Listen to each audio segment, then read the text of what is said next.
जय हिंद दोस्तों, आप सभी का स्वागत है। आज के इस वीडियो में हम लोग जैन धर्म से संबंधित जो भी महत्वपूर्ण प्रश्न बच सकते हैं उनको देखेंगे। नमस्कार। आज हम एक ऐसे प्राचीन भारतीय धर्म को समझने की कोशिश करेंगे जो अहिंसा को उसकी परम सीमा तक ले जाता है। एक ऐसी विचारधारा जहां हर एक काम, हर एक शब्द और यहां तक कि हर एक सोच, हर एक सोच को भी इस कसौटी पर परखा जाता है कि कहीं उससे किसी जीव को, छोटे से छोटे जीव को भी कोई चोट तो नहीं पहुंच रही। ये है जैन धर्म, जो सिर्फ एक मजहब नहीं बल्कि आत्मा को उसके सबसे शुद्ध रूप में वापस लाने का एक पूरा रोड मैप है। चलिए शुरुआत एक अजीब से सवाल से करते हैं। क्या हो अगर कर्म यानी कर्मा कोई आध्यात्मिक कॉन्सेप्ट न होकर असल में एक भौतिक चीज हो? मतलब सोचिए, हमारे चारों ओर ब्रह्मांड में तैरते हुए बेहद सूक्ष्म कण हैं, एक तरह की कॉस्मिक धूल जो आपके हर एक्शन, हर शब्द और यहां तक कि हर ख्याल के साथ आपकी आत्मा से चिपक जाती है। सुनने में यह भले ही किसी साइंस फिक्शन जैसा लगे, पर यह कोई काल्पनिक सवाल नहीं है। ये जैन दर्शन का, जैन फिलॉसफी का बिल्कुल केंद्र है। और यही वो समस्या है जिसका समाधान ये पूरी विचारधारा हमें देती है। तो इस कर्म की धूल के पूरे खेल को समझने के लिए हमें इस ब्रह्मांडीय संघर्ष के दो मुख्य किरदारों को जानना होगा। एक तरफ है हमारी आत्मा और दूसरी तरफ है खुद कर्म। यहीं से असल में सारी कहानी शुरू होती है। तो देखिए, जैन दर्शन के मुताबिक ये ब्रह्मांड दो सच्चाइयों से बना है। एक तरफ है जीव यानी हमारी आत्मा। अपने असली रूप में ये आत्मा बिल्कुल शुद्ध है। इसमें अनंत ज्ञान, अनंत शक्ति और अनंत आनंद भरा है। और दूसरी तरफ है अजीव यानी हर वो चीज जो निर्जीव है, और इसी में शामिल हैं कर्म के वो सूक्ष्म कण। अब होता क्या है कि जब भी हम कोई भी काम करते हैं, अच्छा हो या बुरा, हम इन कणों को एक चुंबक की तरह अपनी ओर खींचते हैं और वो हमारी आत्मा पर धूल की एक परत की तरह चिपक जाते हैं। और कर्म की यही परतें आत्मा की असली चमक को, उसकी असली शक्ति को ढक देती हैं और उसे जन्म मृत्यु के इस अंतहीन चक्र यानी संसार में फंसाए रखती हैं। तो अगर आत्मा इस कर्म की धूल से ढकी हुई है, तो फिर मंजिल क्या हो सकती है? जाहिर सी बात है, इस धूल को साफ करना। आत्मा को इन सभी कर्म कणों से पूरी तरह 100% मुक्त कर देने की प्रक्रिया को ही मोक्ष कहते हैं। आप इसे ऐसे समझ सकते हैं कि जैसे एक हीरे पर मिट्टी की मोटी मोटी परतें जम गई हों। मोक्ष उस हीरे को तब तक साफ करते रहने जैसा है जब तक वो अपनी असली जगमगाती रोशनी के साथ हमेशा के लिए चमकने न लगे। यही जैन मार्ग का सबसे बड़ा अल्टीमेट लक्ष्य है। अच्छा, तो इस मुक्ति को, इस मोक्ष को पाया कैसे जाए? देखिए, जैन धर्म इस मामले में कोई भी कंफ्यूजन नहीं छोड़ता। वो कर्म के इस बंधन से आजादी का एक बिल्कुल साफ और सिस्टमैटिक रास्ता बताता है।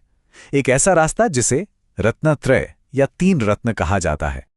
और मोक्ष का ये रास्ता इन 3 रत्नों से मिलकर बना है। पहला है सम्यक दर्शन यानी सही विश्वास। ये कोई अंधविश्वास नहीं है, बल्कि इस बात में एक पक्का भरोसा कि आत्मा है, कर्म है और इनसे मुक्ति संभव है। दूसरा है सम्यक ज्ञान, यानी उस सच्चाई को सिर्फ मानना नहीं बल्कि उसे गहराई से समझना। और तीसरा, जो शायद सबसे मुश्किल है, वो है सम्यक चारित्र, यानी उस ज्ञान को अपनी रोजमर्रा की जिंदगी में उतारना। ये तीनों एक तिपाई के 3 पैरों की तरह हैं। अगर एक भी पैर कमजोर हुआ तो आप गिर जाएंगे। मुक्ति के स्थिर रास्ते के लिए तीनों का एक साथ होना बेहद जरूरी है। तो इस सम्यक चारित्र को, इस सही आचरण को असल जिंदगी में कैसे जिया जाता है? इसका जवाब है इन 5 महाव्रतों के जरिए। ये हैं अहिंसा, सत्य, अस्तेय यानी चोरी न करना, ब्रह्मचर्य और अपरिग्रह यानी जरूरत से ज्यादा चीजें जमा न करना। मजेदार बात यह है कि माना जाता है कि पहले 4 व्रत 23वें तीर्थंकर पार्श्वनाथ ने सिखाए थे और 5वां अपरिग्रह 24वें तीर्थंकर महावीर ने जोड़ा था। जो जैन साधु और साध्वियां होते हैं, उनके लिए तो ये व्रत बेहद कठोर होते हैं, जबकि आम लोगों के लिए इनके कुछ आसान रूप हैं जिन्हें अणु व्रत कहते हैं। लेकिन इन सभी व्रतों में से एक व्रत ऐसा है जो सबसे ऊपर है। वो जैन नैतिकता की नींव है, उसकी पहचान है, और वो है अहिंसा का व्रत। और ये अहिंसा सिर्फ इंसानों या जानवरों को चोट ना पहुंचाने तक सीमित नहीं है। नहीं, ये उससे कहीं ज्यादा गहरी है। एक प्रमुख जैन ग्रंथ है आचारांग सूत्र। उसकी ये बात सुनिए जो इसे बिल्कुल साफ कर देती है। ये एक परम आदेश है जिसमें कोई अगर या मगर नहीं है, कोई अपवाद नहीं है।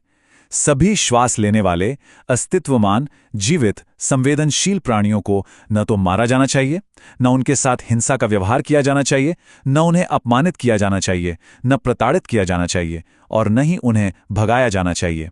ये एक ऐसा नियम है जो हमेशा के लिए है।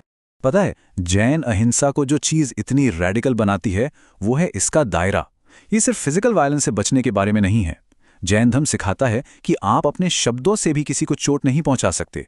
और बात यहीं खत्म नहीं होती, आप मन में भी, अपने ख्यालों में भी किसी के लिए हिंसक या नफरत भरे विचार नहीं ला सकते। क्यों? क्योंकि याद है, वो कर्म की धूल, हर हिंसक सोच एक चुंबक की तरह उन कर्म कणों को अपनी ओर खींचती है जो आपकी आत्मा को और मैला करते हैं। और ये सब सिर्फ किताबी बातें नहीं हैं, ये एक बेहद बारीकी से जी जाने वाली जीवन शैली में बदल जाती हैं। जैसे कि एक सख्त शाकाहारी आहार तो है ही, लेकिन कई जैनी आलू, प्याज जैसी जमीन के नीचे उगने वाली सब्जियों से भी परहेज करते हैं। वजह? क्योंकि उन्हें जमीन से उखाड़ने में पूरे पौधे की और मिट्टी के अनगिनत छोटे जीवों की हत्या हो सकती है। आपने जैन साधुओं को शायद देखा होगा जो चलने से पहले जमीन को धीरे धीरे एक मोरपंखी से साफ करते हैं या मुंह पर एक पट्टी बांधते हैं। ये सफाई के लिए नहीं, बल्कि इसलिए है कि कहीं गलती से भी कोई कीड़ा उनके पैरों के नीचे ना जाए या सांस में अंदर जाके न मर जाए। हर एक कदम, हर एक सांस को अहिंसा की कसौटी पर परखा जाता है। चलिए, अब जैन धर्म के एक ऐसे दार्शनिक सिद्धांत पर आते हैं जो शायद आज की दुनिया में सबसे ज्यादा जरूरी है। एक ऐसा सिद्धांत जो लड़ाई झगड़े की जगह बातचीत और समझ को बढ़ावा देता है, और इसका नाम है अनेकांतवाद।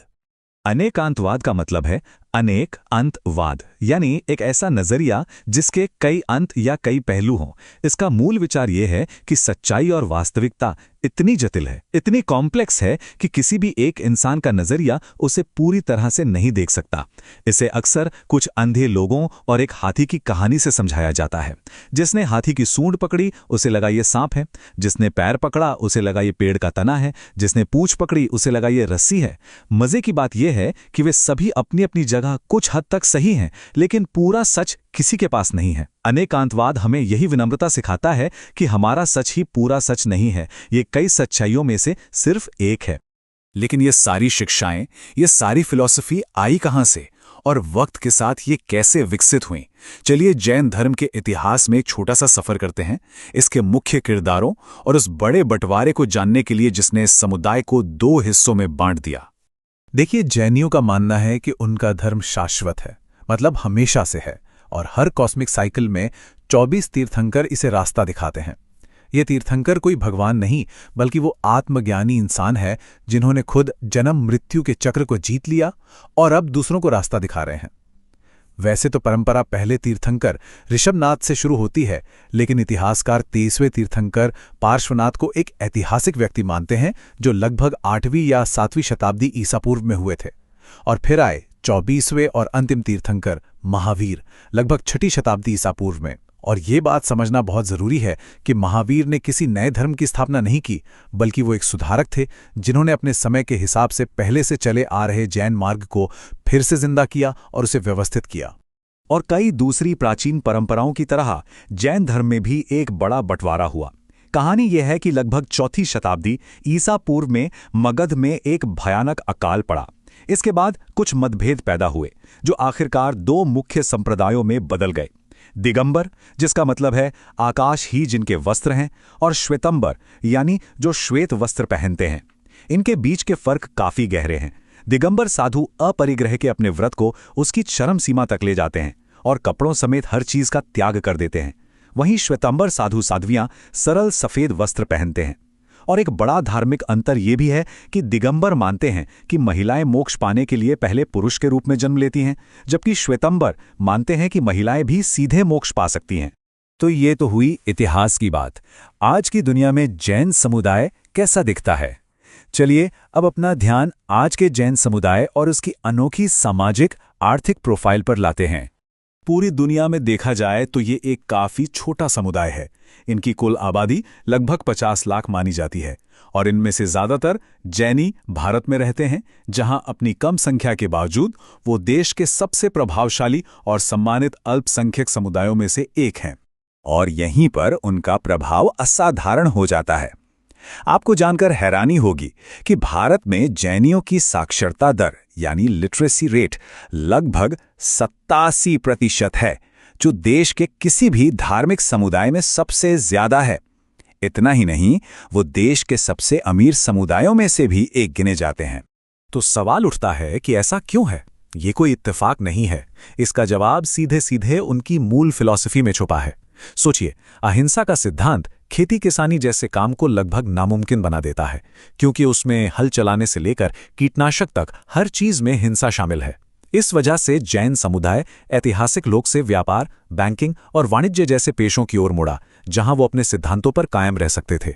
और सदियों से उन्होंने इन क्षेत्रों में जबरदस्त सफलता हासिल की है। जैन विचार का और खासकर अहिंसा का प्रभाव अपने समुदाय से कहीं आगे तक फैला है। अहिंसक प्रतिरोध के सबसे बड़े वैश्विक प्रतीक महात्मा गांधी खुद जैन सिद्धांतों से बहुत गहरे तक प्रभावित थे। उन्होंने कहा था, और मैं उन्हीं के शब्द दोहरा रहा हूं, दुनिया के किसी भी धर्म ने अहिंसा के सिद्धांत को इतनी गहराई और व्यवस्थित रूप से नहीं समझाया है। जैन धर्म को निश्चित रूप से सर्वोच्च स्थान मिलेगा। ये एक बहुत बड़ा सम्मान है जो अहिंसा के इतिहास के सबसे बड़े नायक की तरफ से आया है। तो हमने परम अहिंसा और भौतिक कर्म के एक रास्ते को समझा, लेकिन शायद हमारे इस दौर के लिए सबसे जरूरी सबक अनेकांतवादी के सिद्धांत में छुपा है।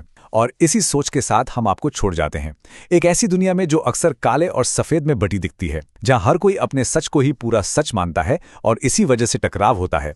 हम एक ऐसे दर्शन से क्या सीख सकते हैं जो हमें बार बार याद दिलाता है कि वास्तविकता जटिल है और हर सच के कई पहलू होते हैं।